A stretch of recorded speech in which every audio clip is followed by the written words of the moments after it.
I'm finally doing this for you, for me, and our mental states. After multiple migraines from American teenage Reddit users, I can no longer take it. I don't know about you, but we're doing it. And today, we're talking about the Cuban embargo and its lies.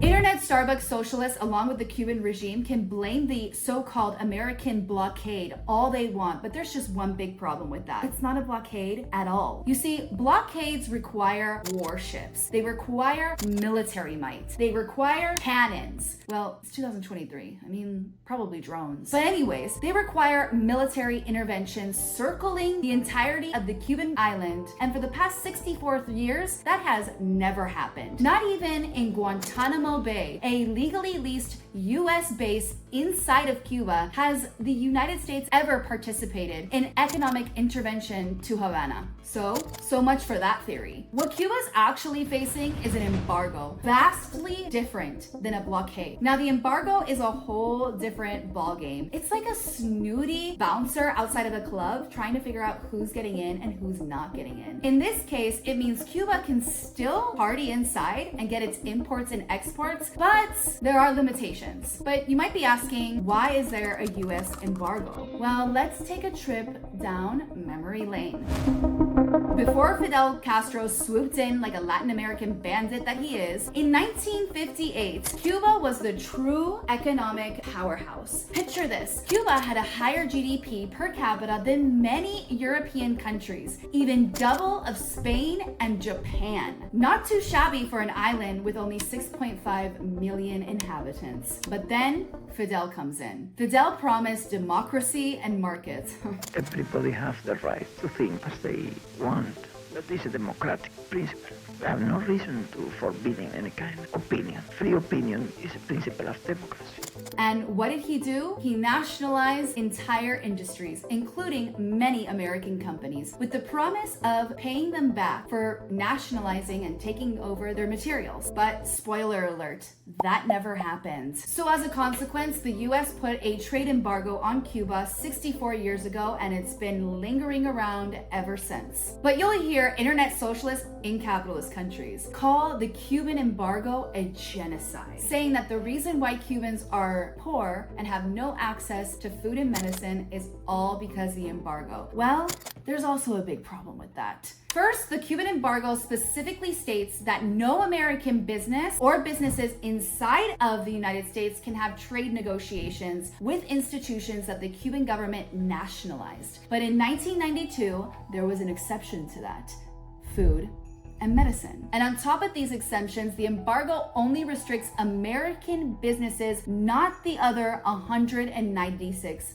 nations. In fact, the United States is one of Cuba's largest importers, alongside China, Spain, Russia, Canada, you name it. But the trade embargo doesn't affect all American businesses. That's why Airbnb is operating on the island. Today, you can go on Airbnb.com and get a hotel in Cuba and go on vacation right now. And Airbnb is an American company, but more on this later. Every year, the United States trades millions of dollars in chicken and soy alone to the island. But Cuba's over here thinking they're the only nation in the world suffering from an embargo. Yoel, did you know that there's other countries that have trade embargoes on them as well? No. Meet Taiwan. Since Mao's regime in 1940, Taiwan has been under the jurisdiction of an all-China policy, meaning there is one and only China that includes Taiwan. And any nation that recognizes Taiwan as a sovereign nation, as they have asked before in the past, will not be allowed to trade with China at all. Taiwan has no representation in the UN, in the Olympics, or any other global institution. That's far worse than what Cuba can say. But Taiwan's story is completely different. While Cuba imposed economic dictatorship, otherwise known as socialism, Taiwan liberated their markets. Taiwan in the 1950s was a poor country with no natural resources. But Cuba, on the other hand, was a rich country with many resources. So it begs the question, if Taiwan and Cuba are facing trade barriers, why is one rich and the other is poor? And here's a hint. There's another embargo in Cuba, and Cubans call it bloqueo interno, the internal blockade. Cuba today only allows low-skilled businesses to enter the private marketplace, things like hair salons or restaurants. But if anyone making too much money from these businesses or investing more capital so this business could grow even bigger, they're subject to decommission by the Cuban regime. But that's funny, since Castros themselves, who have profited the most off this socialist system. The Castro family's net worth is over $900 million.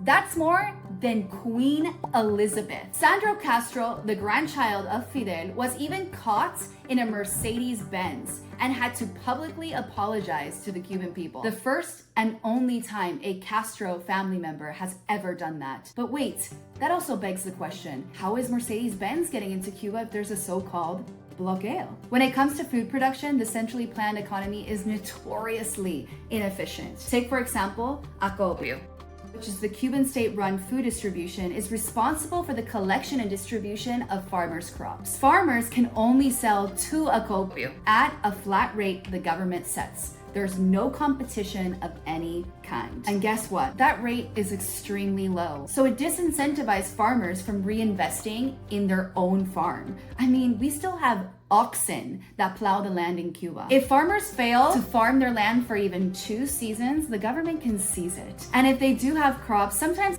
can't even get to the farms, especially the ones that are more rural. So if Cuba can't produce anything, it has nothing to sell for export. How can an island who cannot efficiently run its state business trade with other countries if there's nothing to trade? I mean, Raul Castro even admitted that Acopia is so inefficient that up to 25% of the farmers' crops get rotten before they even get to the market. And speaking of the markets, I bet these embargo whiners have no idea what a tienda de MLC is. An MLC store. In 2020, the Cuban government dollarized the economy after years of making it illegal for a Cuban citizen to have even $1 American in their pockets. Yes, they jailed people just for having $1 in their pockets. All of a sudden, the Cuban government wants dollars. And in these dollar stores, you guessed it, there's electronics, food products, and other items from around the world. And the only way to obtain dollars is 1, the black market, or 2, family from the outside sending you money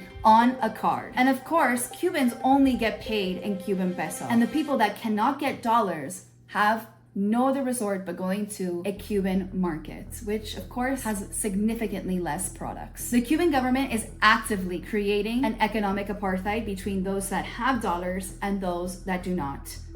How socialist of them. But you might be asking, well, if there's an embargo, how are they getting these goods and electronics and foods from other countries? That's because the Cuban embargo doesn't affect every business. Subsidiaries are created to skirt around the embargo, and what they do is they buy these goods in bulk to then sell to the Cuban people at a profit. Also, very socialist of them. I mean, just look at this store that I personally videotaped. $10,000 Samsung 55-inch TV. Who the hell buys a Samsung TV for $10,000 USD? And to make it even worse, there are Cuban companies who are directly negotiating with the Cuban regime. And it's not just Airbnb. Right now, if you go to Caltapulc.com, owned and operated by the American business Fuego Enterprises, you can literally buy your family food online. Now, that seems like a great idea. You can help your family buy food, except that food is coming from warehouses controlled by the Cuban regime. So if there's not any pork in the markets, how is there pork in a Cuban warehouse? Oh, because your family can buy it for double on these online sites. But if you don't have family, you're shit out of luck. If the Cuban government was called Amazon, AOC would be out there protesting and pretending that she's getting arrested. The Cuban government does all of this while creating the embargo as the most prized scapegoat propaganda. Listen, they even invite political TikTok influencers to come down and make videos dismantling everything that anyone says about Cuba. They try to convince young people all over the world that the embargo is the reason why Cuba is poor. Interesting enough, marketing agencies representing Cuban hotels are vamping up their influencer marketing strategies. Spanish influencers with huge audiences are promoting vacation at Cuban regime-run hotels, while the average Cuban, a person without the Castro family last name, can never do the same thing. But let's just say the Cuban embargo was at fault. How do you explain this? This chart shows the appropriation of discretionary spending published by the Cuban government itself. Over 53% of the budget goes directly into the construction of new hotels and foreign investment, while only 3% goes to the famous Cuban education and healthcare system. And this chart shows discretionary spending of the budget towards tourism infrastructure has gone up while tourism has declined to Cuba. Look, I'm just presenting the facts because economies are complex web systems. There are external factors like the Cuban embargo, but there's also internal factors like Cuba's economic policies that have damaged the economy far beyond a weak, semi-enforced embargo. But apart from all of this, what bothers me most is the social justice warriors that will defend the Cuban Revolution while turning a blind eye to the egregious humanitarian abuses the Cuban government has waged on its citizens for 64 years. The embargo is not the reason, and I will repeat, it is not the reason why there are thousands of political prisoners rotting in jail today, many of whom are Afro-Cubans. It's not the reason why a poor family cannot go to an MLC store. It's not the reason why farmers' land can be taken away. It's not the reason why a Cuban cannot freely create whatever business they want. And it is not the reason why families have been torn apart for generations. The reason I hope that I've shown you in this video is because of the Cuban dictatorship. Punto y final. And I am tired of this excuse being constantly used on all of our videos. So welcome to my new series.